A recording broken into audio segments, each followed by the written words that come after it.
मतलबी शेर। एक जंगल में सालों पहले एक शेर रहता था। वह शेर काफी चालाक था। उसे हर एक जानवर से दोस्ती करके उसका फायदा उठाने में खूब मजा आता था, पर दूसरों को जरूरत पड़ने पर पीठ दिखा देता था। एक बार एक लोमड़ी कुएं में गिर गई। वो जोर जोर से चिल्लाई, बचाओ, कोई है यहाँ? कृपया करके मुझे बचाओ। तभी वहाँ से शेर गुजर रहा था। लोमड़ी ने शेर से कहा, शेर भाई, मुझे बचाइए, कृपया मेरी मदद कीजिए। शेर ने कहा, क्या है, तुम मुझे क्यों परेशान कर रही हो? खुद निकलो बाहर, मुझे परेशान मत करो, जाने दो मुझे यहाँ से। तभी वहाँ एक हिरन आया। उसने शेर की बातें सुनी और उसे बहुत दुख हुआ। वो एक लकड़ी का टुकड़ा लाया और कुएं में डाल दिया, जिसकी मदद से लोमड़ी बाहर आ गई। लोमड़ी ने हिरन का धन्यवाद किया। धन्यवाद भाई, आपने आज मेरी जान बचा ली। हिरन ने कहा, इसमें धन्यवाद की क्या बात है? तुम मेरे दोस्त हो, तुम्हारी मदद करना मेरा फर्ज है। तुम कितने अच्छे हो। और उस शेर को देखो जो कभी किसी की मदद नहीं करता। जंगल में सभी को पता चल चुका था कि शेर सबसे दोस्ती करके अपना मतलब निकालता है। चलो भाइयों, यहाँ से इस मतलबी से बात नहीं करना। शेर अब बिल्कुल अकेला पड़ गया। अब उसके कोई भी दोस्त नहीं थे। जंगल में दोस्तों की तलाश में घूमते घूमते बहुत समय बीत गया, लेकिन शेर को कोई नहीं मिला।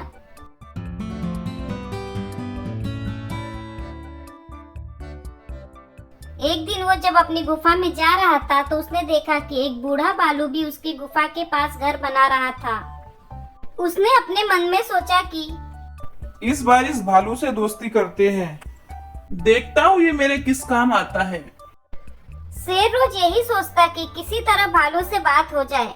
2-3 दिन बीत गए, लेकिन उसे भालू से बात करने का कोई बहाना नहीं मिला।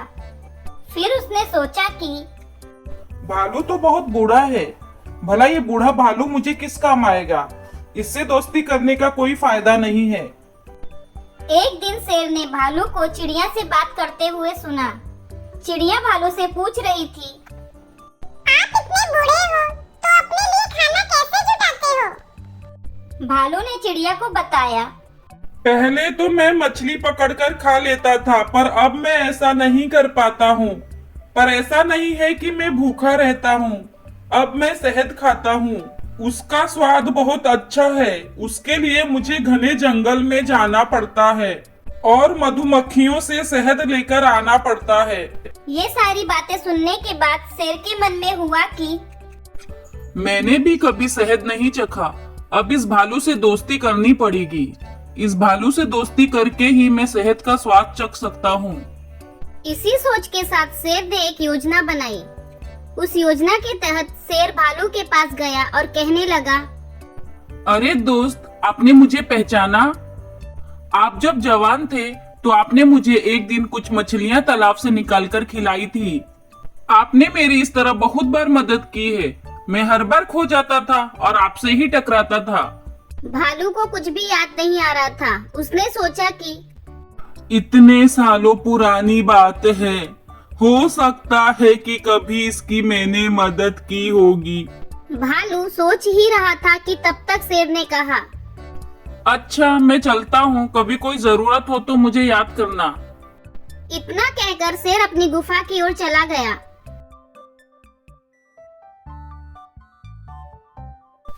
भालू भी अपने घर चला गया, लेकिन उसके दिमाग में शेर की बातें घूम रही थी। उसने सोचा, चलो कोई तो है जिससे मैं बात कर सकता हूँ। अगले दिन से ही शेर ने भालू से बातचीत करनी शुरू कर दी। इसी तरह शेर धीरे धीरे भालू से दोस्ती करने लगा।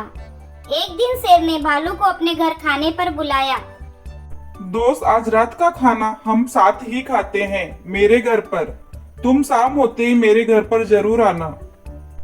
अरे हाँ मेरे दोस्त, क्यों नहीं, जरूर। मैं शाम को तुम्हारे घर जरूर आऊंगा। आज तो खाना खाने का आनंद ही आ जाएगा।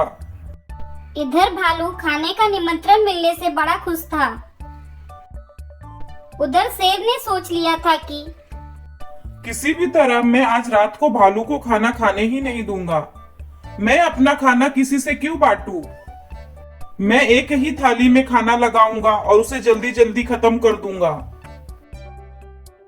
रात के समय जब भालू आया तो शेर ने ऐसा ही किया। वो एक थाली में खाना लेकर आया। दोनों साथ में खाने के लिए बैठे। भालू बूढ़ा था तो वो आराम से खाना शुरू करने लगा। तभी शेर ने तेजी से खाना शुरू किया और कुछ ही समय में खाना खत्म कर दिया। भालू यह देखकर बहुत निराश हुआ। शेर ने कहा, अरे दोस्त, मैं ऐसे ही खाना खाता हूँ, मुझे माफ करना। कोई बात नहीं दोस्त। ऐसा कहकर दुखी मन से भालू अपने घर चला गया। उसे बहुत बुरा लगा। शेर के घर दावत होने के कारण उस दिन भालू ने अपने खाने का इंतजाम नहीं किया था। उसे उस रात भूखा ही सोना पड़ा। अगले दिन चिड़िया ने भालू से पूछा, क्या हुआ दोस्त, तुम इतने दुखी क्यों हो? भालू ने रात को शेर के घर पे हुई सारी बातें बता दी। चिड़िया ने हंसते हुए पूछा, तुम्हें नहीं पता शेर कैसा है? वो हमेशा सबसे दोस्ती करता है और फिर उनका फायदा उठाकर चला जाता है। वो कभी किसी की मदद नहीं करता। अब तुम्हें किसी तरकीब से उसे सबक सिखाना चाहिए। इतना कहकर चिड़िया वहाँ से उड़ गई। भालू ने भी ठान ली कि मैं उस शेर को सबक जरूर सिखाऊंगा। मैंने उसे इतना अच्छा दोस्त समझा और उसने मेरे साथ ऐसा किया।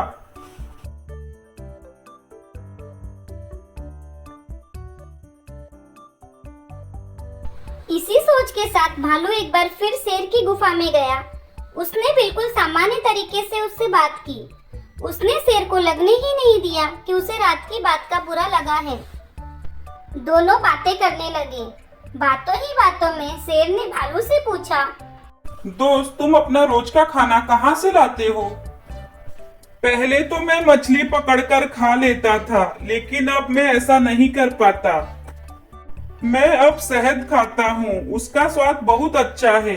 इसके लिए मुझे अंदर घने जंगल में जाना होता है और मधुमक्खियों से शहद लेकर आना पड़ता है। भालू की बात सुनकर शेर के मुंह में पानी आ गया। उसने कहा, अरे दोस्त, तुमने तो आज तक मुझे शहद चखाया ही नहीं। यह बात सुनते ही भालू के मन में हुआ कि अब शेर को सबक सिखाने का मौका मिल गया। उसने कहा, तुम्हें शहद खाना है? इतनी सी बात। तुम रात को मेरे घर खाने पर आ जाना, मैं तुम्हें शहद खिलाऊंगा। चलो अब मैं चलता हूँ, रात की खाने की तैयारी भी तो करनी है। तुम रात को जरूर आना। इतना कहकर भालू वहाँ से चला गया। शेर बड़ा खुश हुआ। वो रात होने का बेताबी से इंतजार करने लगा। आज तो कुछ नया चखने को मिलेगा। सुना है शहद का स्वाद बहुत ही मीठा होता है। अब बस जल्दी से रात हो जाए। अब तो मुझसे इंतजार ही नहीं होता। रात होते ही शेर तेजी से भालू की गुफा की तरफ बढ़ा। शेर के आते ही भालू ने उसका स्वागत किया और बैठने के लिए कहा। आओ आओ दोस्त, बैठो। उसके बाद भालू ने अपने घर का दरवाजा बंद कर दिया।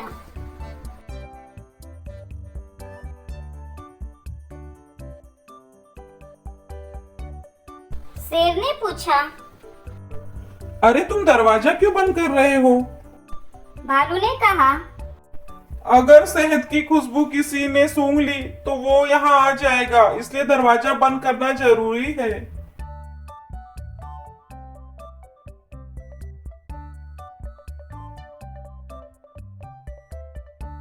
अब भालू ने मधुमक्खी का एक छत्ता लाकर शेर के सामने रख दिया और कहा, चलो दोस्त, शुरू करो, इसी के अंदर शहद है।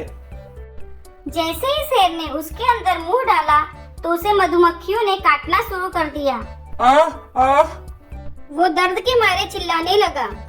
वो जिस ओर जाता मधुमक्खियां उसका पीछा करती। उसके पूरे चेहरे पर सूजन हो गई। आखिर में शेर ने भालू से पूछा, तुमने मुझे पहले क्यों नहीं बताया कि शहद कैसे खाना है? भालू ने भी गुस्से में जवाब दिया, जैसे तुम्हें खाने की अपनी एक अलग आदत है, वैसे मैं भी ऐसे ही खाना खाता हूँ। शेर समझ गया कि भालू ने उससे बदला लिया है, इसलिए वो वहां से चुपचाप चला गया। इस कहानी से हमें यह सीख मिलती है कि अगर किसी से मदद लो तो उसकी भी मदद करने के लिए हमेशा तैयार रहो। हम दूसरों के साथ बुरा करेंगे तो हमारे साथ भी बुरा ही होगा। शेर और गाय की कहानी। एक पहाड़ी के नीचे रामगढ़ नाम का एक गांव था। गांव के सारे जानवर हरी घास खाने के लिए सुबह उसी पहाड़ी के ऊपर बसे जंगल में जाते और शाम होते होते घर वापस आ जाते थे। हर दिन की तरह एक गाय अन्य गायों के साथ उसी पहाड़ी के जंगल में घास खाने के लिए गई थी।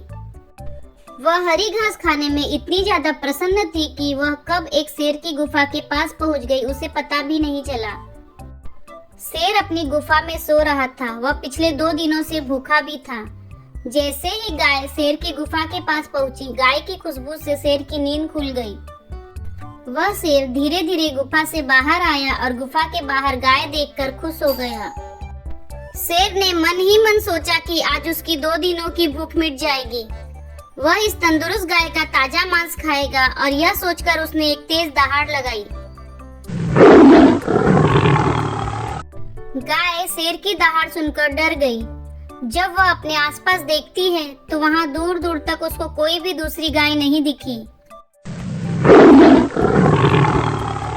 शेर ने गाय को देखकर फिर से दहाड़ लगाई और गाय से कहा, मुझे 2 दिनों से कोई शिकार नहीं मिल रहा था। मैं भूखा था। शायद इसलिए भगवान ने मेरा पेट भरने के लिए तुझे मेरे यहाँ भेजा है। आज मैं तुझे खाकर अपनी भूख मिटा लूंगा। शेर की बात सुनकर गाय डर जाती है। वह रोते हुए शेर से कहती है, मुझे जाने दो, मुझे मत खाओ। मेरा एक छोटा बच्चा है जो अभी सिर्फ मेरा ही दूध पीता है और उसे घास खाने अभी तक नहीं आया है। गाय की बात सुनकर शेर हंसते हुए कहता है, तो क्या मैं अपने हाथ में आए शिकार को ऐसे ही जाने दूं? मैं तो आज तुझे खाकर अपनी 2 दिनों की भूख मिटाऊंगा। शेर के ऐसा कहने पर गाय उसके सामने रोने लगी और विनती करते हुए कहती है कि आज मुझे जाने दो। आज मैं अपने बछड़े को बहुत सारा प्यार करके उसको आखिरी बार देखकर आपके सामने वापस आ जाऊंगी। उससे आखिरी बार दूध पिला दूंगी। कल मैं वापस जरूर आऊंगी। मैं आपको वचन देती हूँ। शेर गाय की यह बात मान जाता है और धमकी देते हुए कहता है कि अगर कल तू नहीं आई तो मैं तेरे गांव आ जाऊंगा। फिर तुझे और तेरे बेटे दोनों को खा जाऊंगा।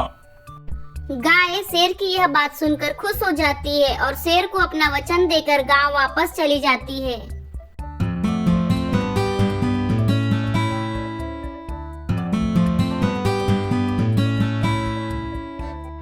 वहां से वह सीधे अपने बछड़े के पास जाती है, उसे दूध पिलाती है और उसे बहुत सारा प्यार करती है। फिर बछड़े को शेर के साथ हुई सारी घटना बताती है और कहती है कि बेटा, अब तुम्हें अपना ख्याल खुद ही रखना पड़ेगा। मैं कल अपना वचन पूरा करने के लिए शेर के पास चली जाऊंगी। अपनी माँ की बातें सुनकर बछड़ा रोने लगा। दूसरे दिन सुबह होते ही गाय जंगल की तरफ निकल जाती है। बछड़ा भी चुपके चुपके अपनी माँ के पीछे पीछे जाने लगा।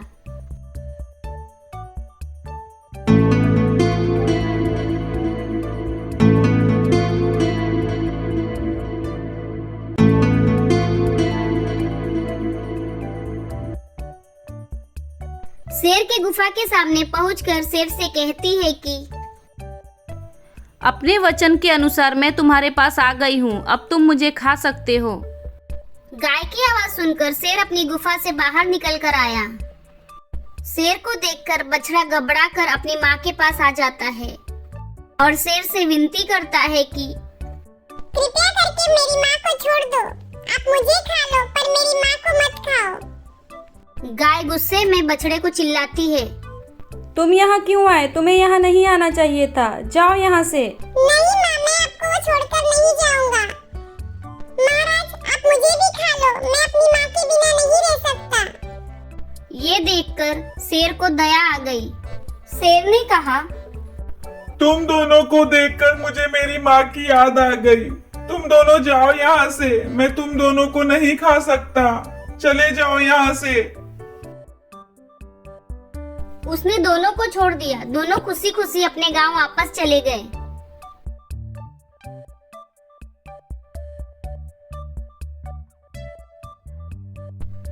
इस कहानी से हमें यह सीख मिलती है कि हमें जान की बाजी लगाते हुए भी अपने दिए हुए वचनों को पूरा करना चाहिए। बीमार शेर और चालाक लोमड़ी। एक बार एक जंगल में एक शेर रहता था। वो बहुत ही ताकतवर था और धीरे धीरे उसे एहसास हुआ कि वो बहुत ही बूढ़ा और बीमार हो गया है। शिकार करना अब उसके बस की बात नहीं।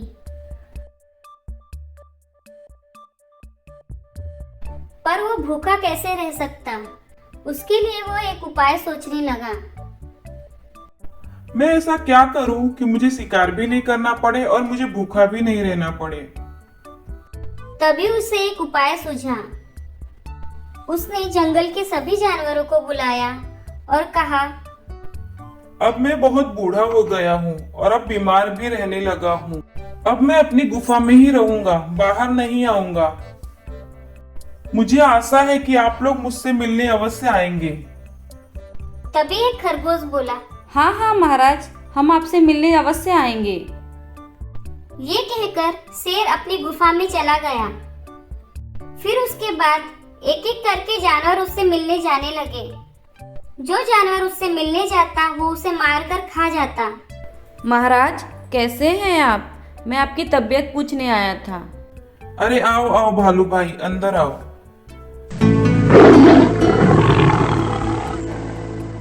इस तरह से बिना मेहनत किए उसको बैठे बिठाए खाना मिल रहा था। वो बहुत खुश था। अब धीरे धीरे जंगल के जानवर कम होने लगे थे। उसी जंगल में एक लोमड़ी रहती थी। उसने सोचा कि जंगल के सारे जानवर कम कैसे हो रहे हैं, कुछ तो गड़बड़ है, पता लगाना पड़ेगा। जब से महाराज ने अपनी बीमारी की घोषणा की है और वो गुफा के अंदर रहने लगे हैं, तब से बहुत सारे जानवर गायब होने लगे हैं। कुछ तो गड़बड़ है, पता लगाना पड़ेगा। ये सोचकर लोमड़ी शेर की गुफा के पास आई। उसने देखा कि गुफा के बाहर बहुत सारे जानवरों के पैरों के निशान हैं, जो गुफा के अंदर तो जा रहे थे पर बाहर नहीं आए। ये देखकर लोमड़ी ने सोचा, ओह तो ये बात है। महाराज शेर बीमारी का बहाना बनाकर सारे जानवरों को अपनी गुफा में बुलाते हैं और उन्हें मारकर खा जाते हैं। लोमड़ी ने बाहर से ही आवाज लगाई, महाराज आपकी तबीयत कैसी है? मैं आपका हालचाल पूछने आई हूँ। ये सुनकर शेर थोड़ा खांसते हुए बोला, अरे लोमड़ी बहन, आप आई हो मुझसे मिलने। आओ आओ बहन, मैं तो बहुत बीमार हूँ। मुझे आप लोगों की बहुत याद आती है। मैं तो चल भी नहीं सकता। आओ मुझसे मिलने, आ जाओ अंदर बहन। तभी लोमड़ी बोली, नहीं नहीं महाराज, मैं अंदर तो नहीं आऊंगी। तभी शेर ने कहा, क्या हुआ लोमड़ी बहन, आप अंदर क्यों नहीं आना चाहती? क्योंकि महाराज अब मुझे आपकी बात समझ में आ गई। आप बीमारी का बहाना बना के सारे जानवरों को अंदर बुलाते हैं और उसे मारकर खा जाते हैं। अरे नहीं नहीं लोमड़ी बहन, ऐसा क्यों सोच रही हो? मैं ऐसा इसलिए सोच रही हूँ महाराज, क्योंकि आपकी गुफा के बाहर बहुत सारे जानवरों के पैरों के निशान हैं, जो आपकी गुफा के अंदर तो जाते हैं लेकिन बाहर नहीं आए। अब मैं जा रही हूँ जंगल के सारे जानवरों को आपकी सच्चाई बताने।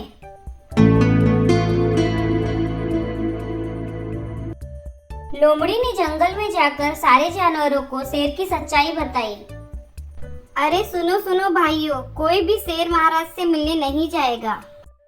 तभी हाथी ने कहा, क्यों लोमड़ी बहन, तुम ऐसा क्यों कह रही हो? महाराज बीमार हैं तो हमें उनसे मिलने जाना चाहिए। तभी लोमड़ी ने कहा, हमारे कुछ भाई शेर महाराज से मिलने गए थे और वो वापस कभी नहीं आए। जो उनकी गुफा में जाता है वो वापस कभी नहीं आता है, वो उसे मारकर खा जाते हैं। अरे हाँ हाँ, तुम सही कह रही हो, अब उनसे हम उनसे मिलने मिलने नहीं नहीं जाएंगे। तब से शेर से मिलने कोई नहीं आया। इस कहानी से हमें यह सीख मिलती है कि बुद्धिमान व्यक्ति दूसरों की गलतियों से सबक लेते हैं। चिड़िया और चींटी। एक बार की बात है, एक जंगल में एक पेड़ पर एक चिड़िया और एक चींटी दोनों एक साथ रहते थे। दोनों में बहुत गहरी दोस्ती थी। दोनों एक दूसरे का बहुत ख्याल रखते थे। उसी पेड़ के नीचे एक नदी बहती थी। एक दिन बहुत तेज बारिश हुई और चींटी नदी के पानी के बहाव में बहने लगी।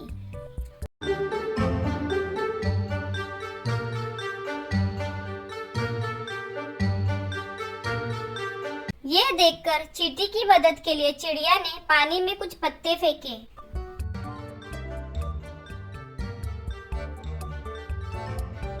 चींटी ने पत्तों का सहारा लिया और वह बच निकली। फिर एक दिन जंगल में एक शिकारी आया।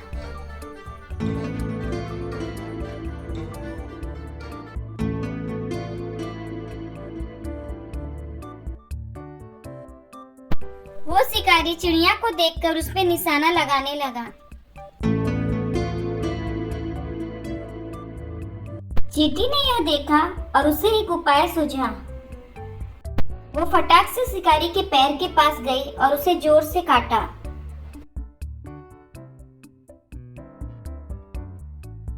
शिकारी का निशाना चूक गया और चिड़िया उड़ गई। इसी तरह चींटी और चिड़िया एक दूसरे का हमेशा ख्याल रखते थे। सीख: जरूरत में काम आने वाला ही सच्चा दोस्त है। बातों बातों में। कौन इकट्ठे पेड़ पर रहते थे? एक चिड़िया और एक चींटी इकट्ठे पेड़ पर रहते थे।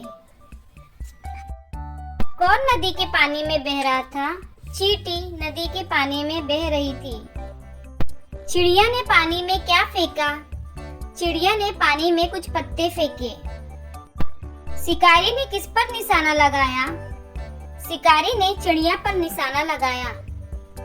चींटी ने किसके पैर पर जोर से काटा? चींटी ने शिकारी के पैर पर जोर से काटा। इस कहानी से हमें क्या सीख मिलती है? इस कहानी से हमें यह सीख मिलती है कि जरूरत में काम आने वाला ही सच्चा दोस्त है। कछुआ और खरगोश। एक बार की बात है, एक जंगल में सभी जानवर मिलजुल कर रहते थे। उस जंगल में एक खरगोश भी रहता था जो बहुत तेज दौड़ता था। अपने तेज दौड़ने की वजह से उसे उस बात का बहुत घमंड था। वो सारे जानवरों का मजाक उड़ाता था कि मुझसे तेज तो कोई नहीं दौड़ सकता। उसी जंगल के तालाब में एक कछुआ रहता था जो सारे जानवरों के साथ मिलजुल कर प्यार से रहता था। कछुआ बहुत ही धीरे धीरे चलता था। इस बात से खरगोश उसका हमेशा मजाक उड़ाता रहता था। अरे कछुआ भाई, इतना धीरे धीरे चलोगे तो कैसे काम चलेगा? मेरी तरह तेज दौड़ना सीख लो। तभी एक हाथी आगे आकर खरगोश को बोला, देखो भाई, कभी किसी का मजाक नहीं उड़ाना चाहिए। तुम तेज दौड़ते हो तो क्या हुआ, तुम्हें इसका घमंड नहीं करना चाहिए। इस पर खरगोश बोला, जाओ जाओ, मुझे मत सिखाओ। अगर इतना ही है तो मेरे साथ एक दौड़ लगाओ। तभी कछुआ आगे आकर बोला, हाँ मैं तुम्हारे साथ दौड़ लगाऊंगा। तुम और मेरे साथ दौड़ लगाओगे? जरा अपनी चाल तो देख लो, फिर बात करना। तभी हाथी बोला, देखो खरगोश भाई, तुम्हें ऐसे हंसना नहीं चाहिए। तुम्हें कछुआ भाई को एक मौका देना चाहिए। जब आप लोगों का यही इच्छा है कि मैं कछुए को हराऊं, तो ठीक है, कल लगाते हैं हम दौड़।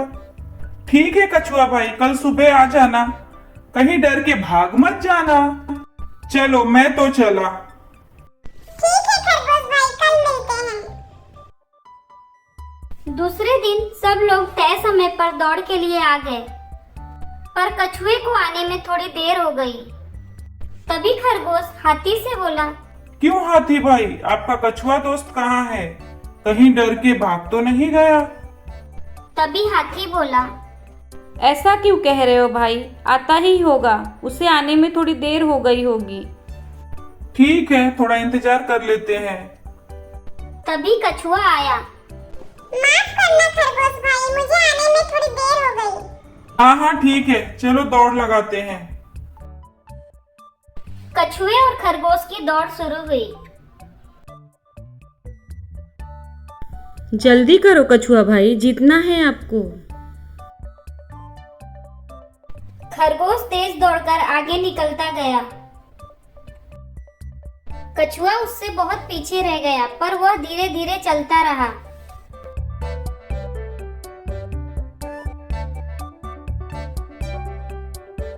थोड़ी देर बाद खरगोश कछुए से बहुत आगे निकल गया। उसने देखा दूर दूर तक कछुआ कहीं नजर नहीं आ रहा था।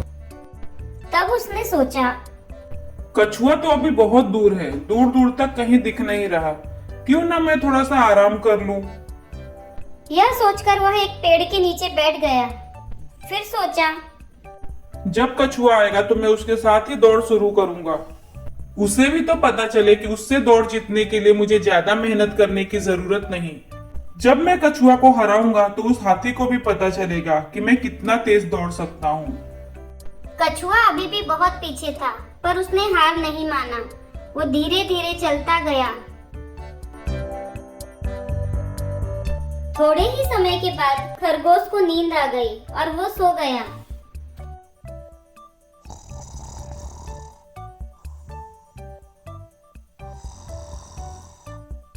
कछुआ धीरे धीरे चलकर ही फिनिश लाइन तक पहुंच गया और खरगोश सोता रह गया।